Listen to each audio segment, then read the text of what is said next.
কি কি তিনটে হলো একটা ফুড প্যাচ, দ্বিতীয় হলো আপনার অ্যান্টি রেডিয়েশন চিপ, আর 3 নাম্বার হলো একটা বায়ো এনার্জি কার্ড, যেটা প্রিভিয়াস অনেক কোম্পানি হয়তো পেয়েছেন যে এর দাম 1500 1600 2000, বা অ্যান্টি রেডিয়েশন চিপের দাম প্রায় 500 600 1000।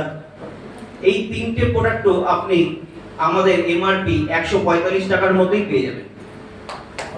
মানে কি দাঁড়ালো, 13টা প্রোডাক্টের এমআরপি 145 টাকা, তিনটে প্রোডাক্ট যেটা আমরা ইম্পোর্ট করে থাকি সেটাও 145 টাকা, মানে টোটাল 16টা প্রোডাক্ট হচ্ছে, 16টা প্রোডাক্টের এমআরপি হচ্ছে 145 টাকা করে, তাই তো? আচ্ছা, তাহলে প্ল্যানটা আমি একটু ডিটেইলসে আজকে শেয়ার করব, ঠিক আছে? কারণ ডিটেইলসে না শেয়ার করলে যতটুকু প্ল্যান আপনারা জানেন আপনাদের মাইন্ড থেকে যদি ক্লিয়ার না হয় তাহলে কিন্তু পরবর্তীতে কাজ করতে গেলে আপনারা বারবার বাধা প্রাপ্ত হবেন। আমাকে অনেকেই বলে 2 টাকা 5 টাকা ইনকাম করে আমাদের তো ক্যারিয়ার হবে না, কিন্তু আপনি যদি ডেপথে যাবেন তাহলে ডেপথে গেলে বুঝতে পারবেন যে এখানে ক্যারিয়ারটা কত বড় আছে, ঠিক আছে? আমি একটু শেয়ার করছি বোর্ডে।